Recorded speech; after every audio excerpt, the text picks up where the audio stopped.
కులగణన సర్వే ఇలాంటి వాటికి నేను ఎలా సపోర్ట్ చేస్తానని కొంతమంది ఇండస్ట్రీ వాళ్ళు అడిగారు. ఇవన్నీ అంటాం కానీ అమ్మా, ఇప్పుడు అల్లు అర్జున్ ఎప్పుడో నా చిన్నప్పుడే చేశాడు. సుకుమార్ డైరెక్షన్లో వచ్చిన షార్ట్ ఫిల్మ్ చేశాడు, సామాజిక స్పృహతో చేసింది. ఎన్టీఆర్ ఏదో చేశాడు, చిరంజీవి గారు ఏదో చేశారు. ఇంకా గొంతు పోతుందా ఇంతకంటే అక్కడ అరుస్తాను, ఇంకా అరిస్తే తిట్టానంటారు మళ్ళీ.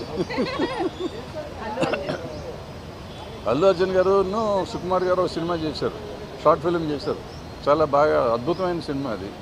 అట్లాగే ఎన్టీఆర్ గారు రెండు సినిమాలు చేశారు షార్ట్ ఫిల్మ్స్ ఈ సోషల్ కాజ్ మీద. అట్లాగే చిరంజీవి గారు చేశారు. సో చేసే వాళ్ళంతా చేస్తానే ఉన్నారు, చేయట్లేదు అనేది కాదు. పుష్ప సినిమాకి కూడా అల్లు అర్జున్ గారు ఏదో సినిమా షార్ట్ ఫిల్మ్ చేసినట్టున్నారు డ్రగ్స్ మీద.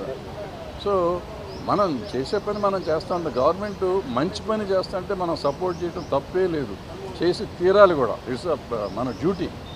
మనం సినిమా చేసి డబ్బు సంపాదించడం కాదు, సమాజాన్ని ఎంతో కొంత వికాసం కలిగించే 1 minute 1 second మనం 1 minute మాట్లాడితే కొంప మునిగేది ఏం లేదు, చేసి తీరాలి. వాళ్ళు అడిగా అసలు నేను రేవంత్ రెడ్డి గారు పెట్టినప్పుడు నేను ఫస్ట్ అబ్జెక్ట్ చేశాను. అబ్జెక్ట్ అంటే నేను ఏమన్నానంటే, మీరు సినిమా తీసినప్పుడు చేయండి అన్నారు. అది నేను అబ్జెక్ట్ చేసి ఆ రోజు చేసి ఈరోజు కూడా చెప్తున్నాను. సినిమా తీసినప్పుడు కాదు, ప్రతి ఆర్టిస్టు దీని గురించి చేసేయండి ఒకసారి. సినిమాకి ఎందుకు చేయాలో చేసుకోండి, ఏ సినిమాకి ఆ సినిమా కావాల్సింది చేసుకుంటూ ఉండండి అని నా ఉద్దేశం. ఎందుకంటే అందరూ బాధ్యత ఉండాలి. నా సినిమా ఒక 4 ఏళ్ళు రిలీజ్ అవ్వలేదు అనుకోండి, నేను చెయ్యక్కర్లేదా?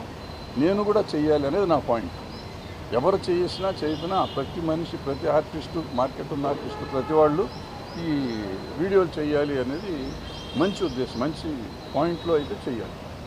అనవసరమైనటికి చేయక్కర్లేదు, అవసరమైనటికి చెయ్యాలి.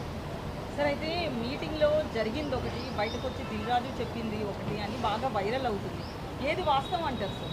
నేను వెళ్ళలేదు కదా, నాకెట్లా వాస్తవం తెలుస్తుంది. మీ వాళ్ళు మీకు చెప్తారు కదా. వాళ్ళంతా హ్యాపీగా ఉన్నామని చెప్పారు, బెస్ట్ మీటింగ్ అన్నారు. అంటే ఎజెండా లేని మీటింగ్ కాబట్టి డెఫినెట్గా బెస్ట్ మీటింగ్ అవుతుంది. ఎందుకంటే వీళ్ళకి ఒక పాయింట్ లేదు, వాళ్ళకి ఒక పాయింట్ లేదు. వాళ్ళు కొన్ని మంచి విషయాలు చెప్పారు, వీళ్ళు కొన్ని మంచి విషయాలు చెప్పారు కాబట్టి అద్భుతం.